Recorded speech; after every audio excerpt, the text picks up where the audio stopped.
Right, and we are ready with our run of Xenoblade Chronicles Future Connected, all Pawn Specters. So go ahead and take it away.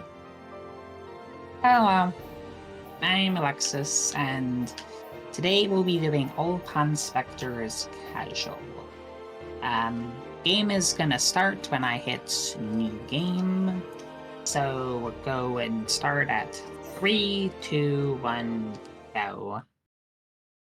First thing we're gonna do is a bit of a load, and since I'm playing this as Melia this time, I don't have to change characters for the beginning. I will, however, have to switch on casual mode because that is very important as it saves a lot of time. It more or less just doubles the damage I do and halves damage I take, and also takes away agility penalties, which means I don't have to level up. It's gonna make the run a bit quicker, and also it's kind of fun to do this as Melia. Certain fights for this category in particular, she can actually be super duper fast, so hopefully we get to show that. But now we're into the first fight, and we're gonna do our first menu, and this is gonna be pretty silly, as my Elia menu for this might not be the most optimal, as I'm used to doing it a little bit of a different way, but I actually managed to do it. So, first fight, not going to be much. I'm just going to use these bolts, and that's going to go and increase my Eper damage. And then they're in the back, so Melia's going to use them last. So what I'm going to do is, because of that, I'm going to be able to, like, stack the Ether, and then I'm going to just shoot everything off. And we're going to be doing that a lot in the run. Amelia's a lot of it is you kind of just stand there and tell the party what to do. It's pretty fun in some later parts. Like the next upcoming fight. But anyways, we did the fight. So now we're gonna go and head to town. Sorry, we crash landed on the Bionis shoulder. That's the place that we are. And then a character from the old game, Rico, I'm playing a lot of Kingdom Hearts, Ricky, his children, they were stowaways on our ship. So now they're on the ship with us. And that's going to be Nene and Kino. We won't use Kino because he's a healer, and ideally, I should not need a healer for the run, especially all pawn sectors, because we're going to level up them more than usual. But we will be using Nene. She is going to be our tank, and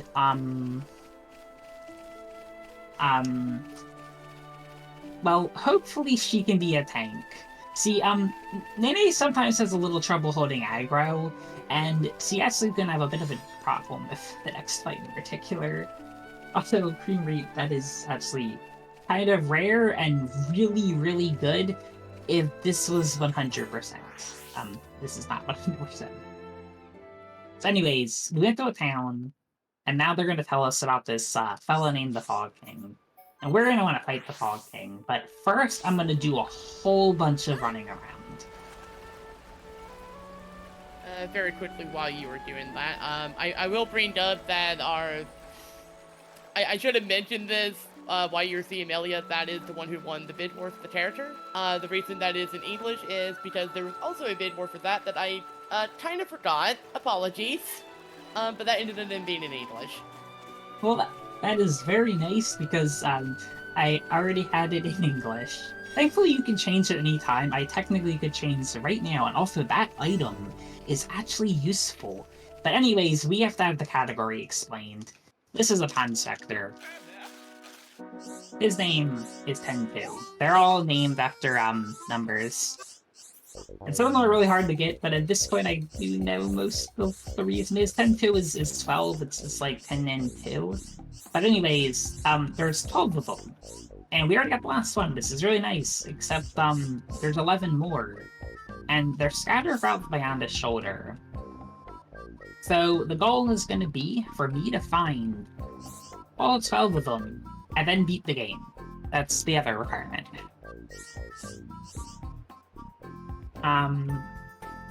So we got our first one, and now we're gonna see the little flags on the screen. It's gonna tell us where the other ones are.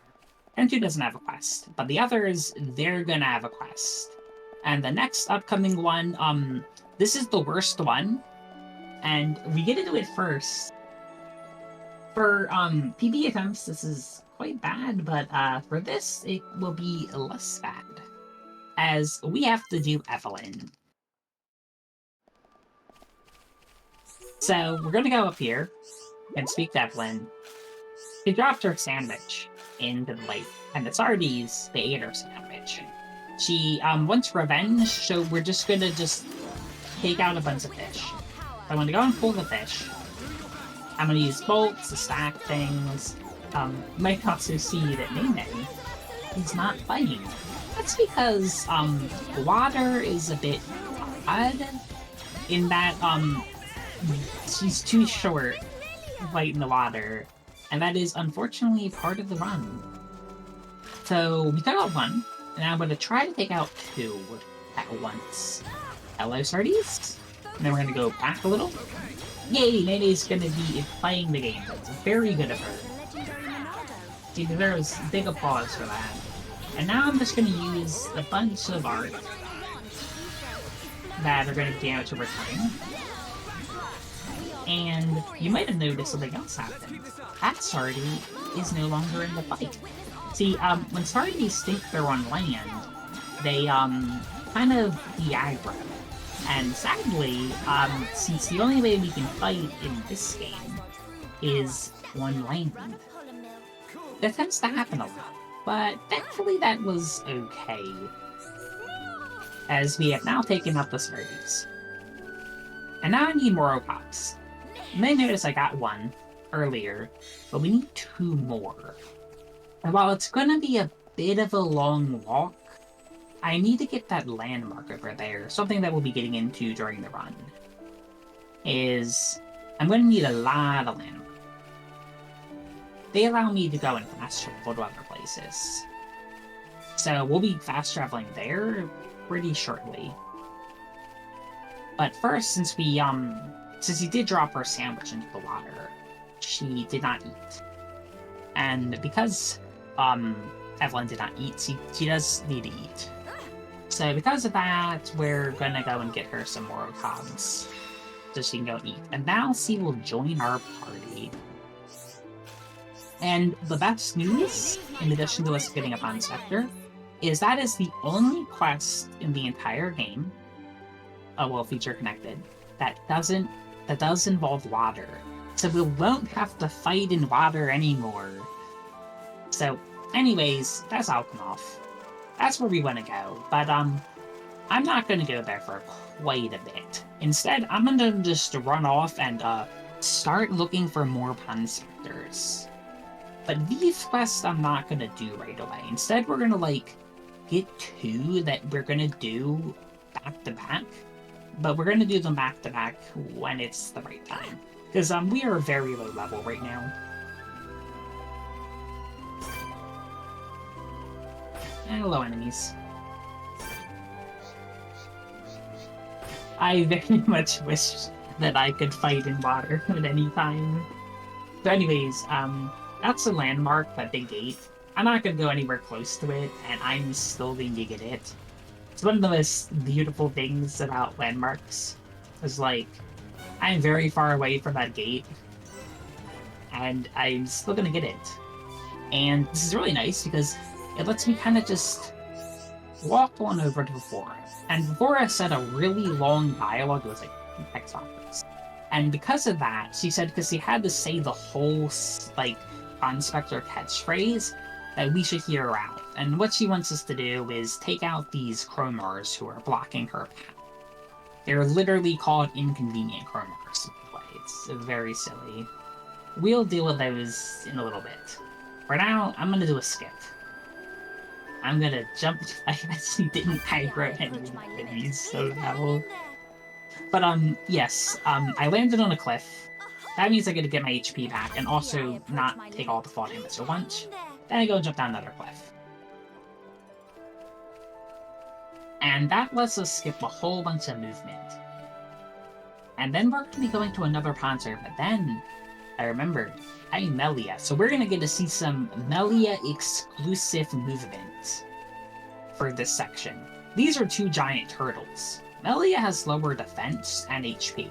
Normally, I would run straight between them, and I would jump to cancel their attack animation, and I do that twice.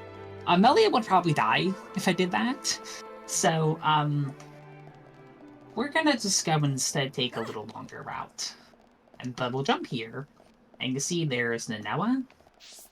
And what's really convenient, by the way, about this is, the game loves placing landmarks, so I can skip travel right near the pond inspectors. So it's easier to go back to them. This is Nanoa. He, calls us a brave mortal for talking to us, as he believes himself to be a god. And his quest is going to be able to get this item from this, another firm. I think maybe called Igna. They use similar models, so I sometimes get them a little mixed up. But, we're gonna also do that quest later. But we're gonna go right to the location where they are. Although I'm trying to avoid enemies in it, because,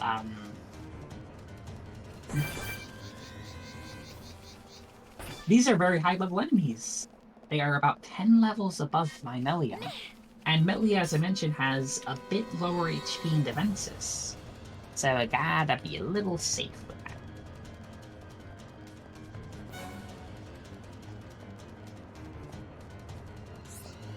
So anyways, there's the quarry, and that's gonna be our location.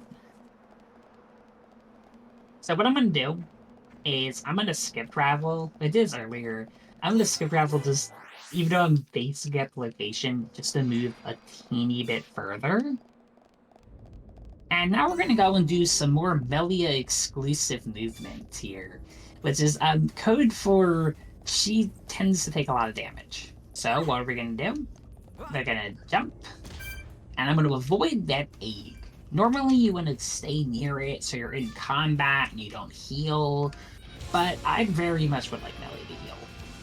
As the goal here is for Melia to die, but I want her to die once I get a landmark, so I'll spawn there. So I'm basically trying to have Melia game over in a very specific spot. So we're gonna go right through here.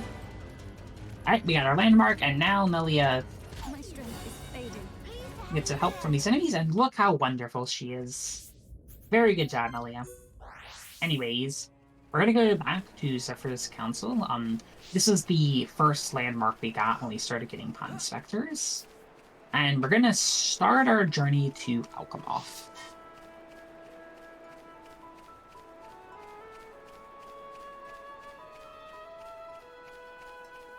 We'll be going through, this little tunnel here.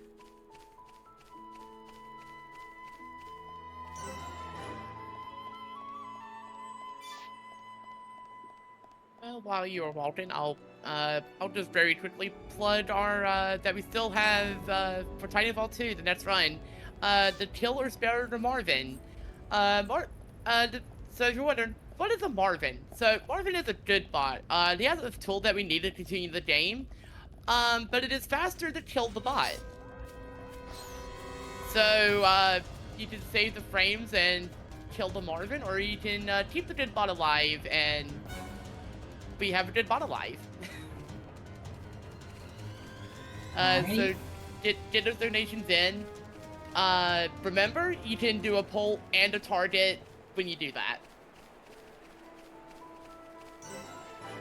Alright. So I'm gonna get my landmark, and then we're gonna drop down here, and hopefully I do this right. Alright, we did it. It's a little scary doing that drop as Melia, and I'm also gonna try to do another Melia thing. Alright, nice. So you can see, I knocked that enemy off the cliff, and that counts as me taking them out. And then I'm gonna go and switch the party over to the one with the most health, as the damage over time effects are going to take them out. And what a nice fight, actually. I forget that sometimes Melia can do things, but yeah. Basically, what I did there is I used the damage over time to kind of let us focus on multiple targets at once. We're going to be doing that a lot in our run, as that was Deca Deca, who is a surprise quest. And the quest was there were 3 antholes attacking Deca Deca, and you just take them out. Pretty simple quests compared to like Evelyn, which had 2 parts to it. Some of them are going to be 1-parters, most of them are going to be 2-parters. We also got another Moro Cub. Too bad we are done with Evelyn. And now, after 4 Pond Sector quests, we already got 4 of them. We're now gonna go. We have 3, but we're almost doing the 4th. The 4th is gonna be when we get to Alchemoth, and it's the only one that's gonna be in Alchemoth. So, there's a teleporter on top of that building. And I'm gonna head over there, and that's gonna get us there. And from there, we get to do a really easy Pond Sector quest. This is one of the ones that we do in any percent, as it doesn't involve any fighting. So whenever they don't do any fighting, it's just taking a little bit of a walk. Jump here, and I'm going to avoid an enemy that, we'll get to see another one of them pretty soon, but yeah, I just realized that we don't get to see them on the screen, so that's what I was running from. A little like Manta Ray that flies.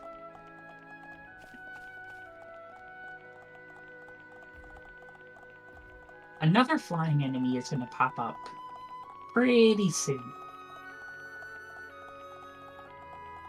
They're going to go and chase us a bit, but they should not be able to catch me. And we're going to get a cutscene about how we're entering Alchemoth right now.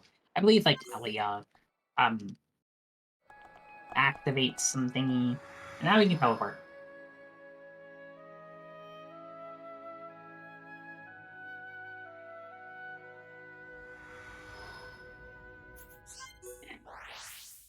Ready?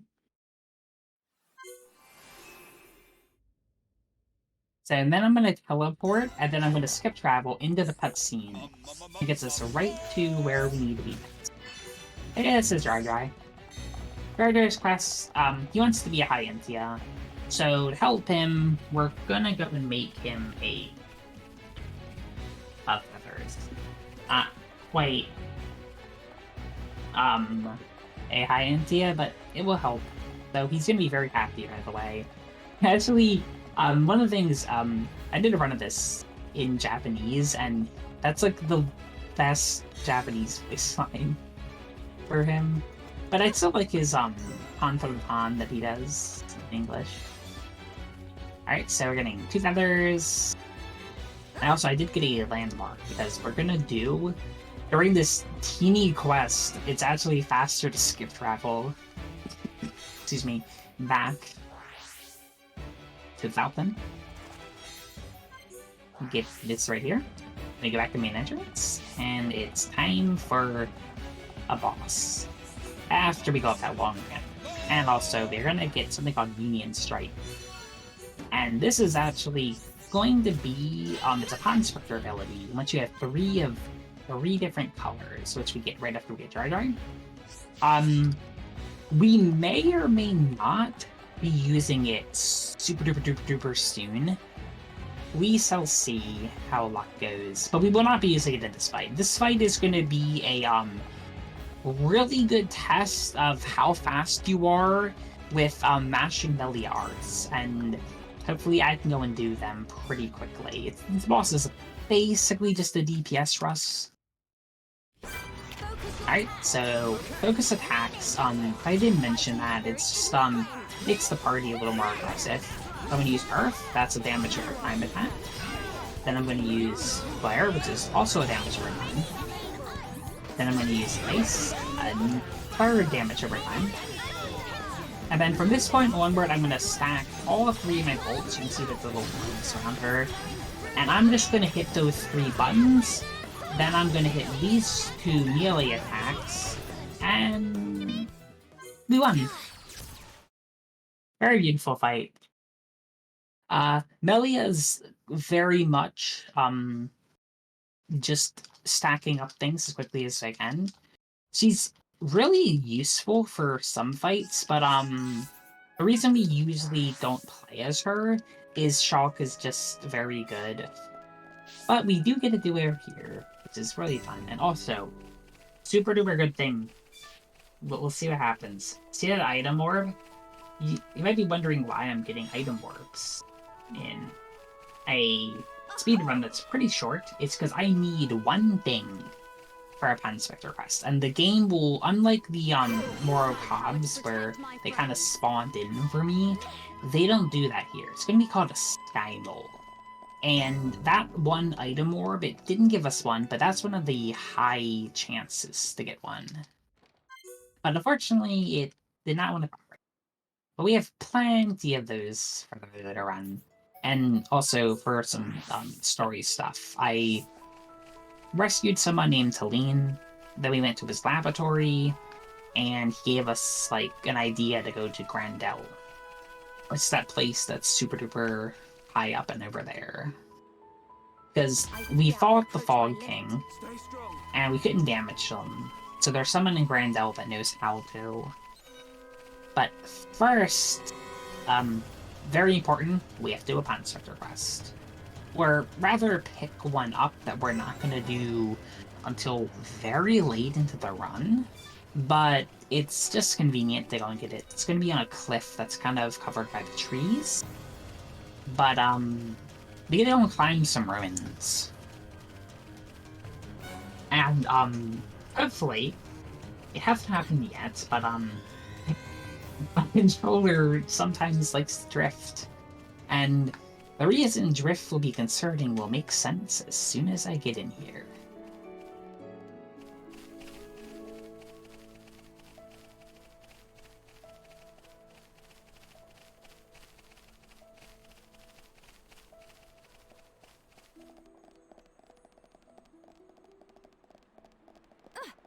I'm gonna jump here, alright. And now we're gonna begin climbing. So first is, some pillars. And they're all in a pretty convenient way, and then the next, I gotta walk across this pillar. It would be very, very bad if I were to fall there, as, I would just probably die, if not get attacked by So anyways, here is Subset. He has some birds that he really would like us to fight. We're gonna get his quest, and then we're just gonna ignore him. Because that's, like, the second to last one I'm gonna do. And I'm gonna jump down here. We're gonna land, and I'm now gonna keep a careful eye on these caterpillars. If they were to see me, which they didn't, they like to open up with an art that tends to bind the player. And, I can't move forward when that happens, but thankfully they were just perfectly spaced very far away, so I just walk in, no problem. And now we got to the ramparts.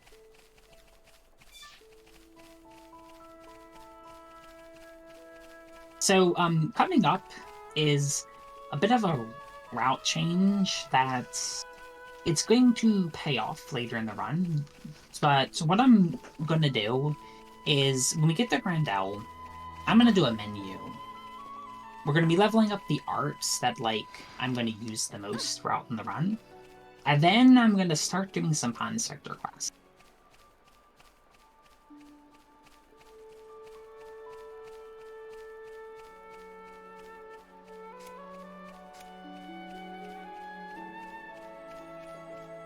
You might notice that there is a flag that I'm running towards. And I am going to go and speak to the Panspector, but this is 1-1. 1-1 really wants to take a nap, and also, part 1 of his quest is to do every other Panspector quest.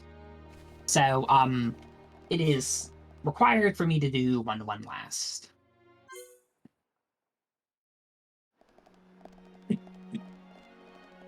So anyways, the beginning of our menu is going to be some shopping. The only shopping we're going to be doing.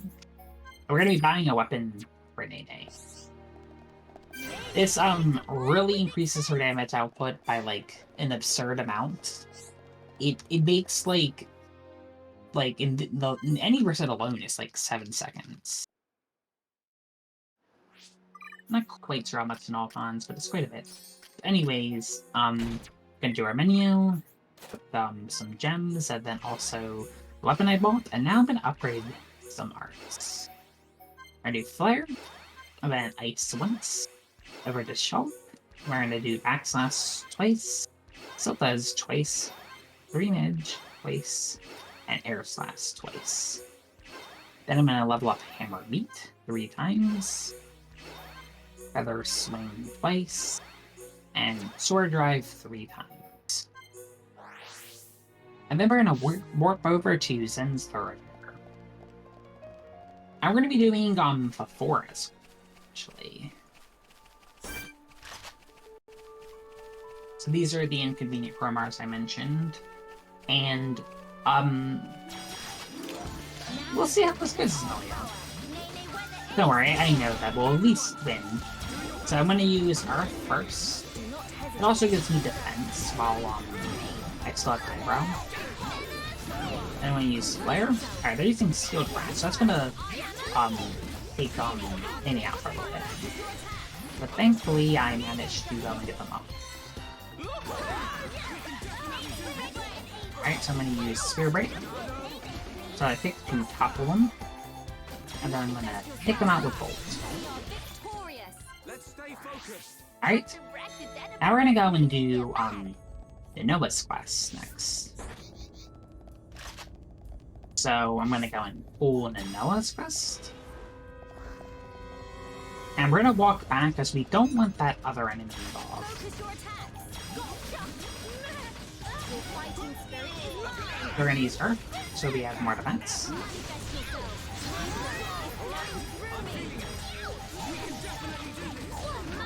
I'm gonna topple him. And now we're just gonna try to get that little blue meter you can see filling up. Alright, and now we get to do Union Strike. So this is gonna be a quick time event. And the better I do at it, the more damage I do. In this case, I don't really have to do much damage, but I did it perfect anyways. Alright, and now we're gonna go to Old Expedition and turn in the Nova's quest first.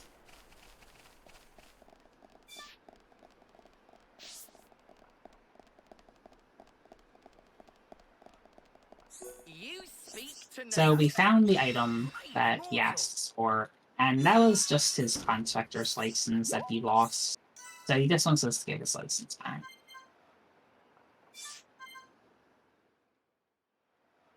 And now we also did for Forest Quest. Although hers is going to be a part 2 as well. So you can see when we get over here, she's looking over there. She wants to go to those ruins. But the Chronars were blocking her path. So what she's going to do is, after I speak with her, she's going to go and have part 2, which is going to be to go to where she was looking.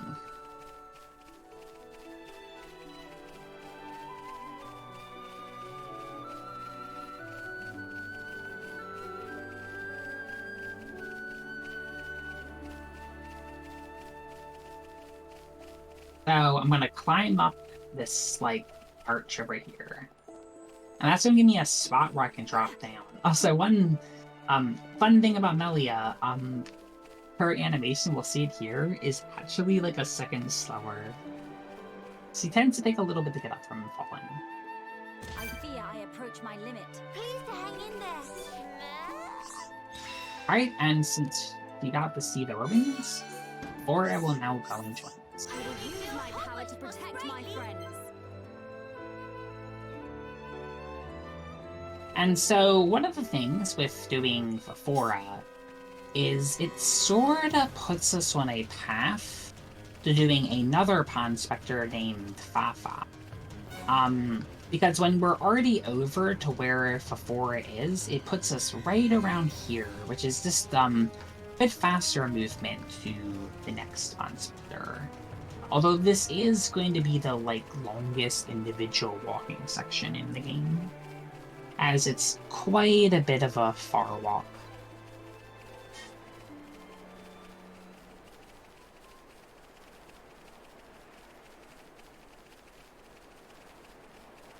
I also will be trying to get some item orbs, as this is the Fafa specifically is who we need the Sky Bowl for. Thankfully, there's a lot of opportunities to get it coming up.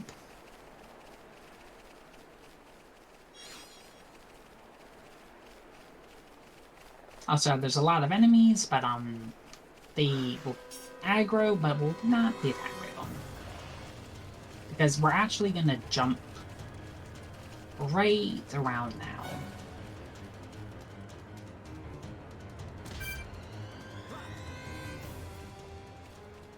And then I'm going to go to a Pond Spectre, but this actually is Heska. Heska is also a bit out of the way, and unlike Fafa, who at least has a warp point that's going to be near her, Heska, I have to go down this path 3 times. Her request is she would like us to go and plant this city. So you have a stake to plant. We'll be doing that very, very soon. In fact, right now, as soon as we get the closest landmark that we can get, it's going to be the Cloud Top Lookout, which you can see is right where we're headed. It's going to be the very end of it there. You can see there's all the clouds over there. On the way, I'm going to be looking for a Sky Mole.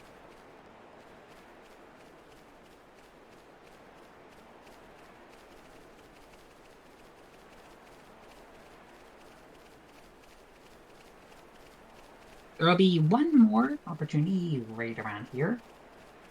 And then as soon as I get this landmark, we're going to skip travel. And now we're at the Navir Crossroads. So that's the first landmark that we got. And it's really nice because it's right near where we have to go and plant the stake.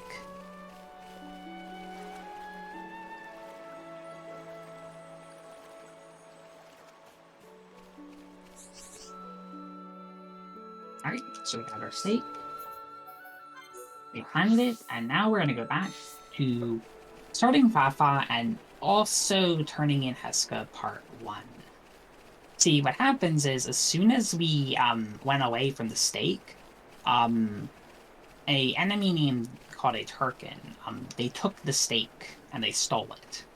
So part 2 of Heska's quest is going to be to recover the stolen stake.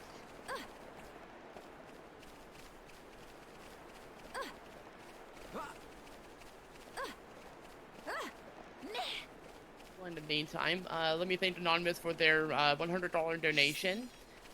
And for the little reminder that there is a target. We do have the Sonic Classic Trilogy to upgrade that to 8 boss count. I'm not completely sure what that is, but get donations in for that. Also, continue to remind, you can do a target and a poll when you do donations. You can do as little as $1. Exclamation donate in the chat. You might still be able to see it. But definitely get us in if you want to do that, or if you want to meet any of our current Bid Wars. Alright. That'll be good to do, and this is going to be our last time. We can go and see if I get a symbol. As you can see, Fafa is there. If I don't get one, it's not the end of the world, as the map will then spawn. It will show me where they are, so I can now know where to look. Although, we ended up getting one, so we don't get to see that. It would just be an exclamation point on the screen, which we will be able to see for part 2. So we got our Sky Mole. Part 2. Unless it's going to fight for us. And I'm not going to fight that one because it's going to go and start a fight with 2 of them. And I would not like to do that. Instead, I'm only going to fight this one because I only have to fight 1. So I'm going to use basically the same opening. And they're about low, pretty low on health, but I'm gonna switch to just using Bolt. Will we even get one off? We did get one Bolt off. And now we're gonna go back to the travel point we got, and that's right near where Fafa is. And one of the reasons we do all of this, it might seem a bit odd, but not through the story, but one, we get some extra levels, which is going to help for the upcoming story fights, and we also have 7 Pond Specters now. And the way Pond Specters and Union Strike works is, the more you have, the bigger damage you do. Although the way it works is it's set to certain numbers. So 3 through 6 is the same, but once you get to 7, you get a new damage unit. And that's going to come into really major play for an upgrade boss. Alright, so we're going to focus attacks. As you can see, that one is almost taken out. And I'm going to go and use my bolts to finish. So, oh, right, we're now doing the main story, and what it is the fog beast starts spreading throughout. That was the one boss that we fought when we were in Alchemoth, and now they're in, like, the main area. So we're gonna use 2 bolts, and I'm gonna just launch bolt here. Alright, so they're big weakened, so I'm gonna switch over.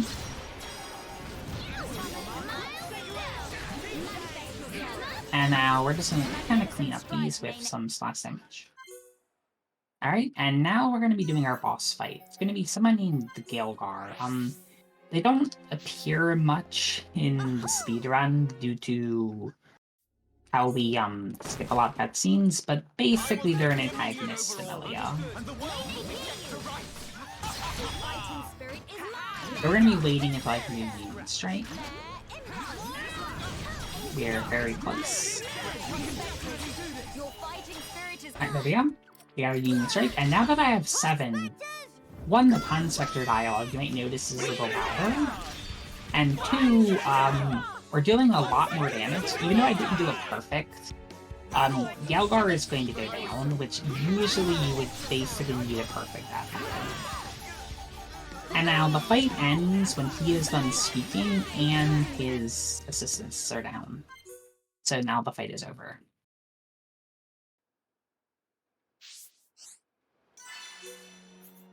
And then after that, we're going to be doing both a story quest and a side quest at the same time. So now we're going to formally start to find a way to get our weapons to hurt the Fog King. So we're looking for a giant crystal. We actually were very close to it since we were already in the quarry. But we're going around from soldier to soldier to people who know someone who knows some stuff about where the crystal could be.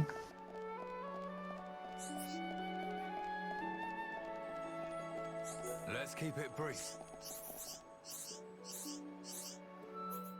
Alright. And so now we can start both Kudu's quest and the story.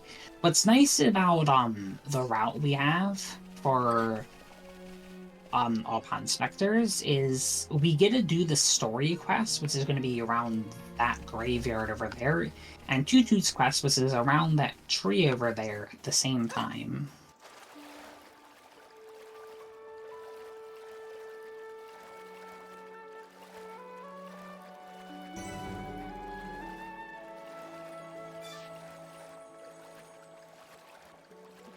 So what I'm doing is I'm going to do the quest before we can get it.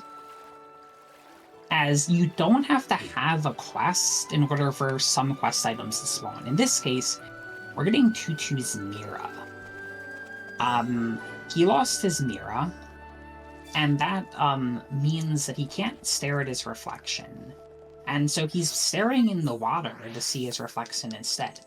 So if we go and get his Mira, he won't have to stare at it in the water, and so he'll go and join up with us. So we already got the Mira, and we can go on over.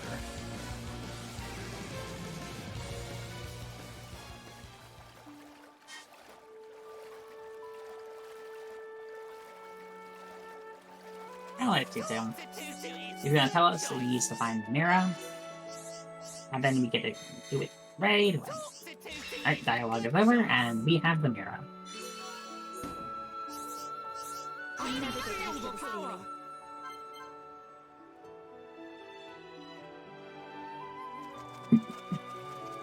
And now we go and get to do Sarja, quest story. She is going to tell us that there is a giant crystal that is in a quarry. We're supposed to go back to Razem, the guy who knows how to go and find the stuff that hurt them walking. Sorry. But we get to skip that because the item spawns after you speak to Sarja. So we're gonna go through a few text boxes. And I want to show something really good. I managed the menu to Marga's Weeping and not Cloud Top Lookout. On the old routes, it's always been just you match down. So sometimes I get a little mixed up on the muscle memory for it. But anyways, we got our crystal. Now we can go back to Rindell. And this is going to start another boss rush. Similar to the one with Gelgar. But first, we're gonna fight the Mammoth. So I'm gonna go to the ramparts. And there's a big dinosaur. And we're gonna take them out. So I'm gonna use bolts, copy the bolts, earth, so we get our damage over time started. Also, I'm kind of looking to see if we got it right. We did not. There would be a yellow bar above them. So now I'm gonna topple them. As you might have seen, they were about to do something called sumo summon. If they were to do that, you can see how they're on the ground and they can't fight back. My whole party would be on the ground and not be able to fight. And that would be very, very bad. Thankfully, I can topple them, and then they can prevent them from using an art. And anyways, the fight is over. The fight is a lot more smooth when we're at a bit higher level. And also, now we have a full meter for Union Strike. And we have a big, scary spider in front of us. I'm gonna just Union Strike them right away.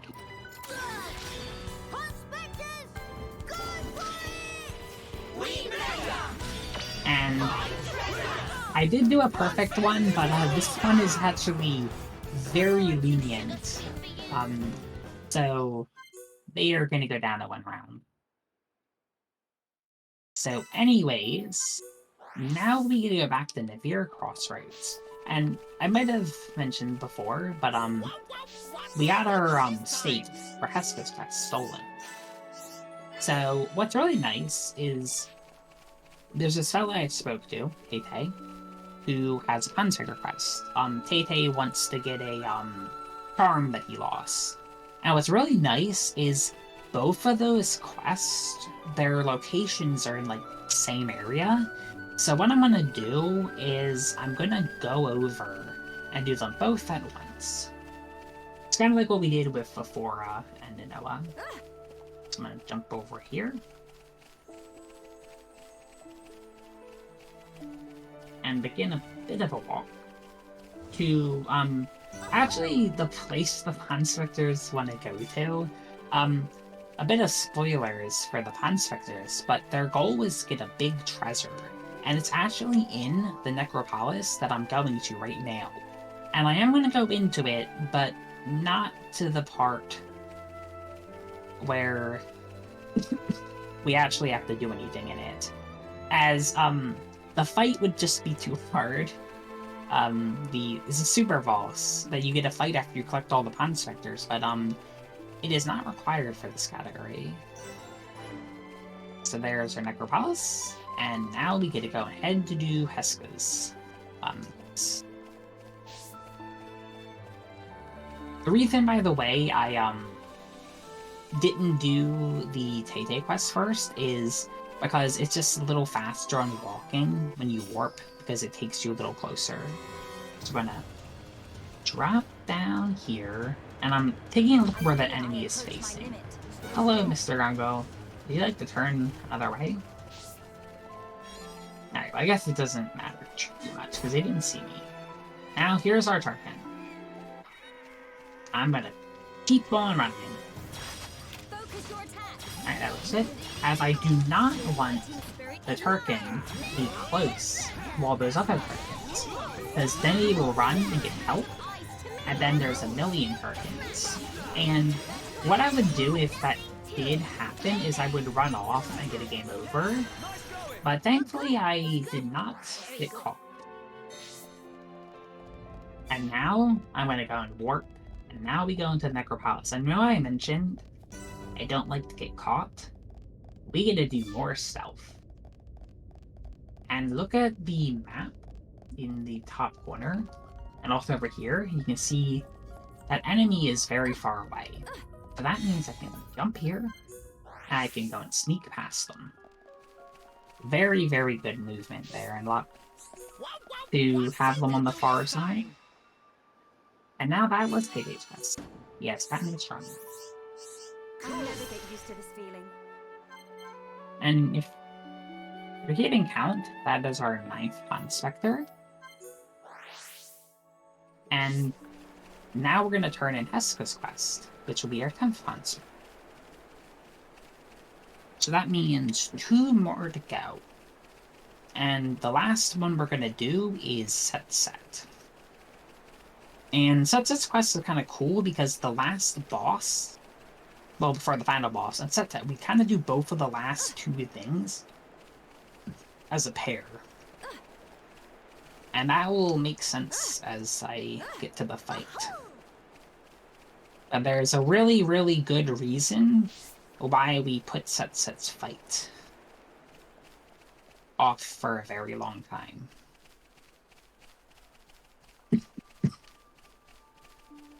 So here's Heska, and our 3rd time walking down this path. Yes? What now? I speak to her.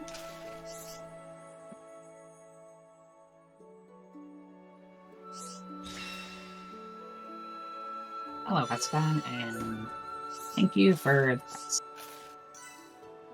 So our 10th Pun Spectre. And that also is one of the reasons we put Set off, is having 10 Pun Spectres is the next threshold. So after 7, 10 is the next. So now our Pun Spectres are even stronger than they were before. And the final threshold is 12. So doing Set's quest will not actually make our Union Strikes any stronger. But the 12th one, after 1-1, that will actually add some strength. So anyways, there's some birds that Set needs to fight. And they're going to spawn any second now. There they are. And hopefully I can actually do a good fight here, as Melia can potentially be the fastest strat for this fight. We will see what happens. So I'm going to pull the fight. I'm going to use 2 bolts, and then flare. And that's going to affect all 3 of them. And then I'm going to use that. I'm going to switch targets so my party is attacking. And then I'm going to switch to another one, and I'm going to just bolt everything I see. They also, unfortunately, knocked this down quite a bit. Alright, so unfortunately, we did not get too much gauge.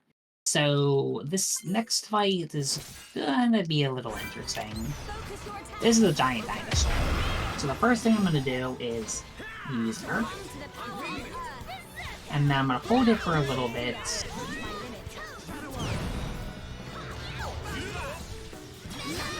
Alright, nice. I was going to do that until I lost. Like, as you can see, the red circles are not on Nene anymore. I mean, not on Melia. And there's our Union Strike. So hopefully, those bats, are not close to me. But they're close enough to take down. Alright, good. That's, a really good example of why it can be a little dicey sometimes playing as non-Shulk. Is, Shulk's best trait is he is very good at building up the, gauge in the, top corner. Other characters are a bit slower at it. So thankfully I managed to survive that, as low gauge entries can be pretty scary.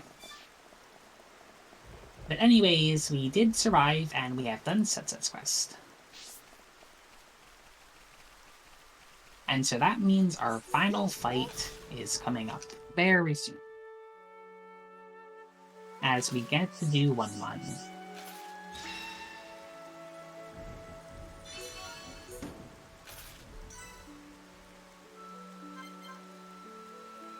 Alright. So now we're going to go to Randall Approach. And now we're going to talk to 1-1, and he's going to be like, you have found all of them, and he's going to tell you he lost the memo. So our quest is going to be to get his memo.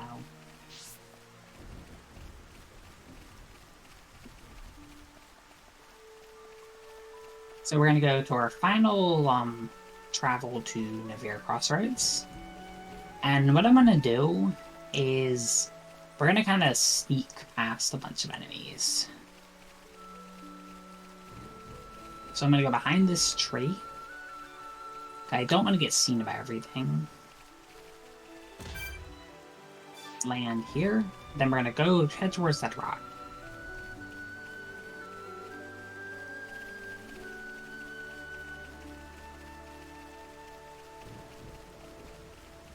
And now this is actually going to be a bit of an interesting quest.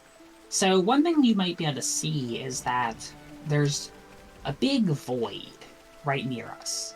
And I could knock the enemy with Spear Break into said void. However, for the sake of marathon strats, I will not be doing that.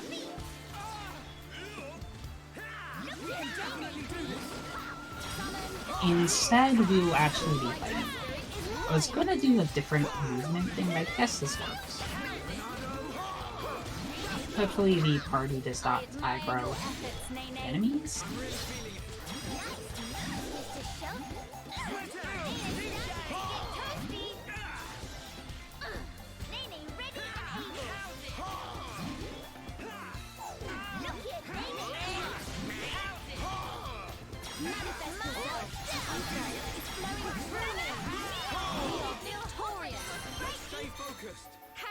Alright, and I managed to not aggro the enemies, and also switch over. So now we have full gauge, and we have gotten all the Pun Specters. So after we do that, we're going to get a bit of a cutscene where the Pun Specters are going to kind of explain their mission, which is to go and find some treasure that's in the Necropolis. And very thankfully, we do not have to do this for the category, as the boss that would be here is like 10 times harder than the final boss. And I would, at this level, without any equipment, die very quickly. So instead, after we're done the Pun Specters cutscene, we're going to be heading right to Alchemoth to do the final boss.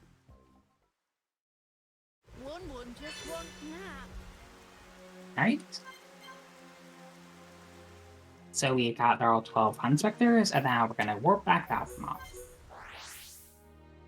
And one thing is the party gauge does go down as the like when you're walking, when you're not in combat. But what's really convenient is there's gonna be an enemy right around where the final boss is, which is going to allow us to build up gauge right for the final fight. And the reason that's important and not optional is you might have seen some other fights earlier in this run where Melia kind of was in a little bit of trouble. But for the next fight, if I don't have gauge, it will be a lot of trouble. So we're definitely gonna try to avoid that.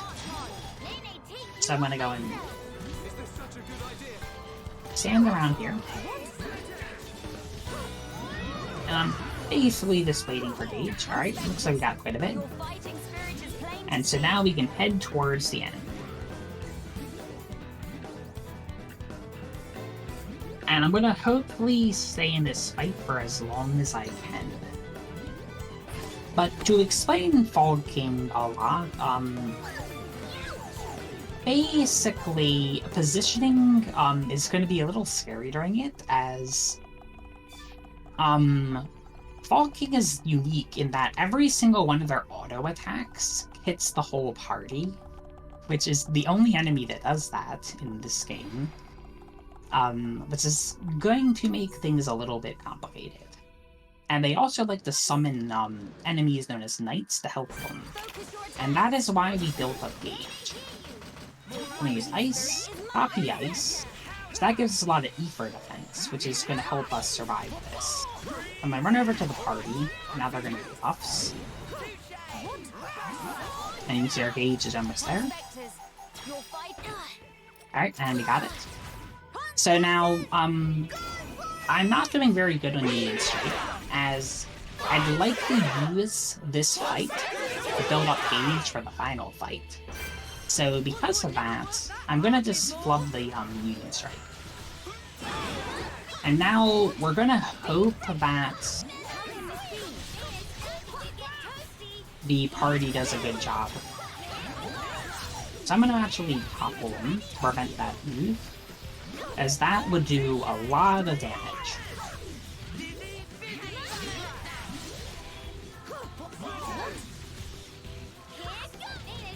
Alright, we got about 2 bars.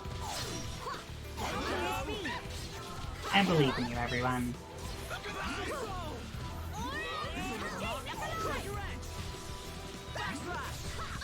The next one will hit. Miss Melia.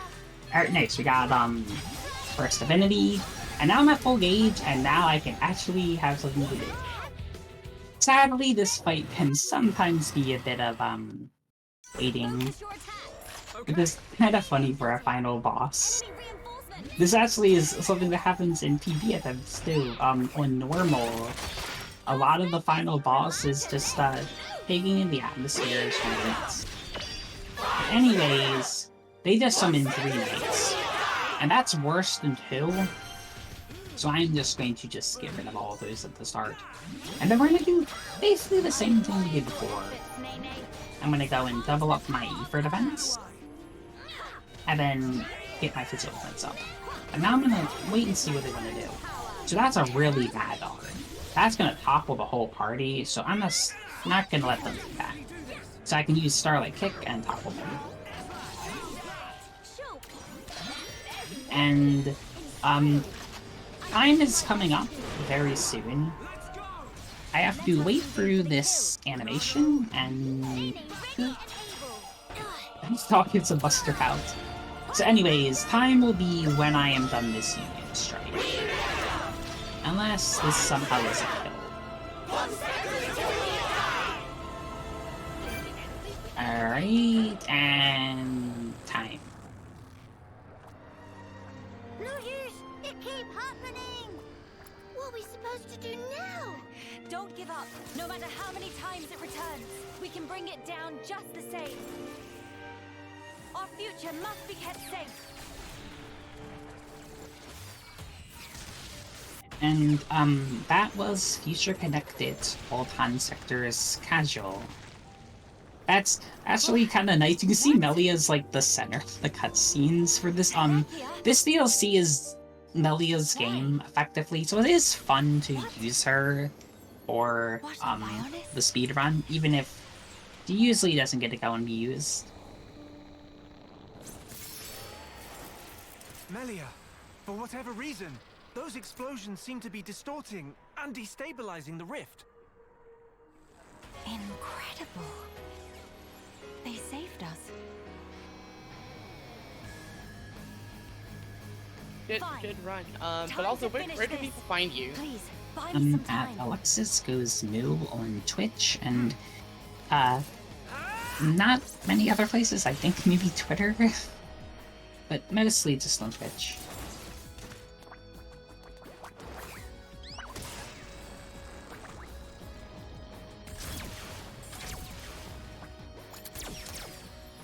Grant me your strength, friends.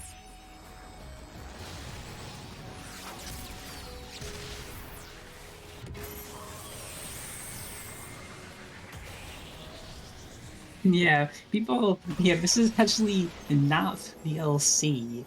This is the game. I actually have that with another thing. I've been running intermission for FF7 remake, and that's similar in that it was like part of base game for PS5 and PC. But yes, this is not DLC. It is added content for the definitive edition on Switch.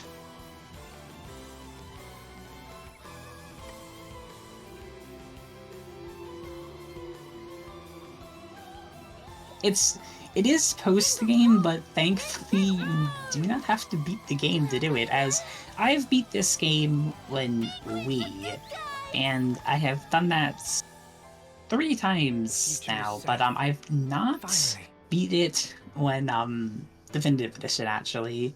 So thankfully I can do runs of this without having to beat the main game.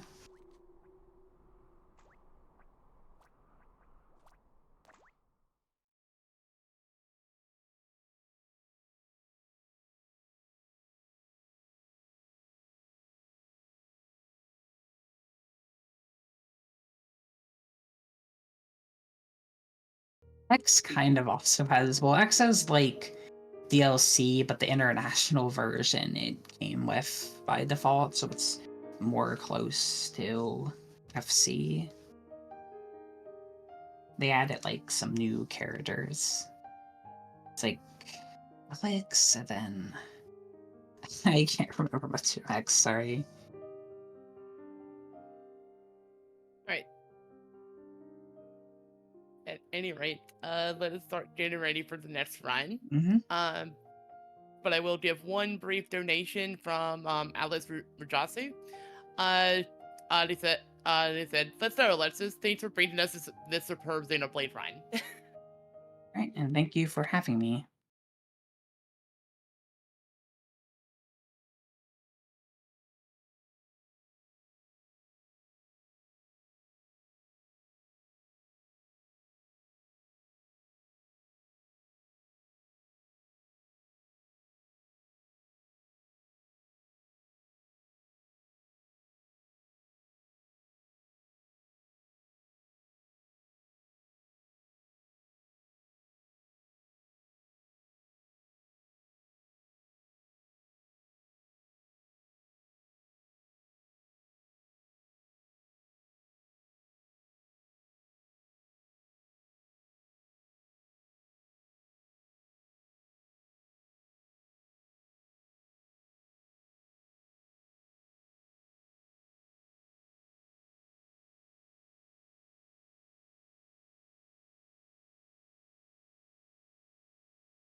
Good time on the merch command. Yeah, as you can see, we have several shirts from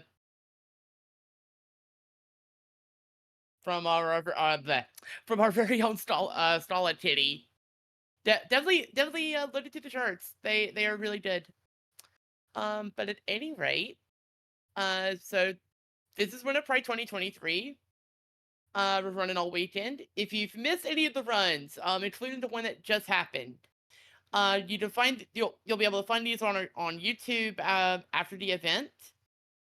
If you want to stay up to date with us, or for any future events, you can follow us on Tohost, Blue Sky, or Time.social. Or you can join our Discord. There's links in the panels below the stream, or you can type exclamation social in chat. For the meantime, though, stay tuned for Titanfall 2 by Netracer 1.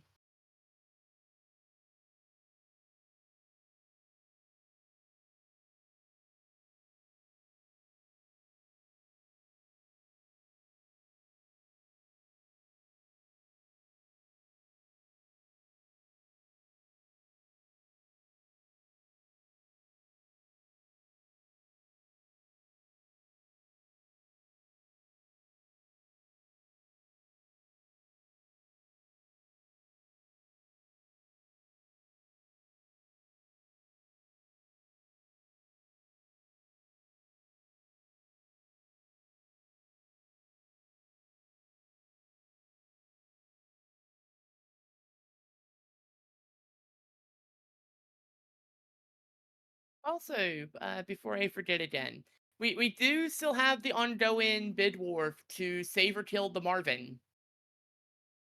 I believe it is currently Tilla's in the lead, but I will make sure of that first. Tilla's currently in the lead. So if you want to still try to save the good robot, get your donations in.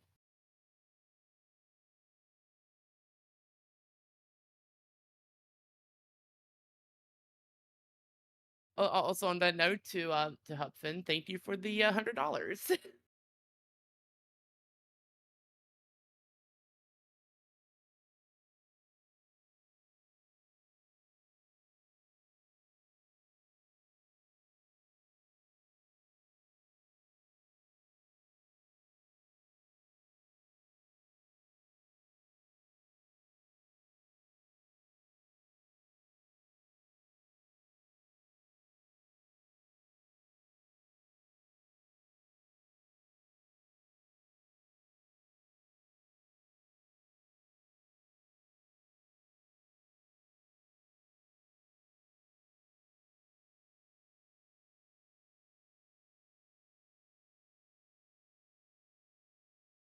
But listen, I know very little about Marvins. I've seen one image, and I am on good authority to say they look like they're a good robot. They look like they're very well behaved.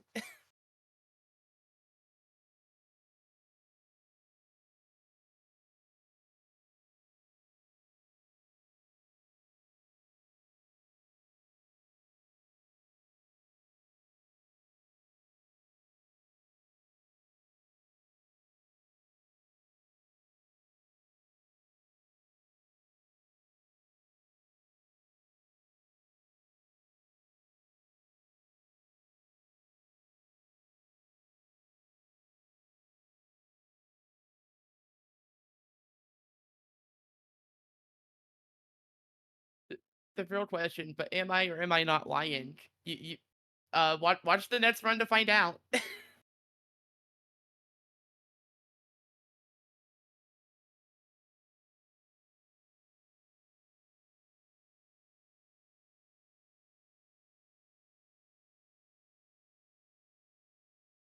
Also, since a little bit, I'll let me talk about the charity a little bit. We are so we're raising money for Point of Pride. They are a trans-led 501c3 nonprofit organization. They serve tens of thousands of people all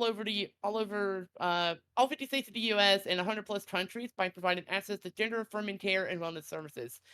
The money we raise will go to their various support programs, such as their HRT Access Fund. It's a scholarship-like program that provides 12 months of free medical care for trans folks seeking gender affirming hormone replacement therapy through Point of Price telehealth partners.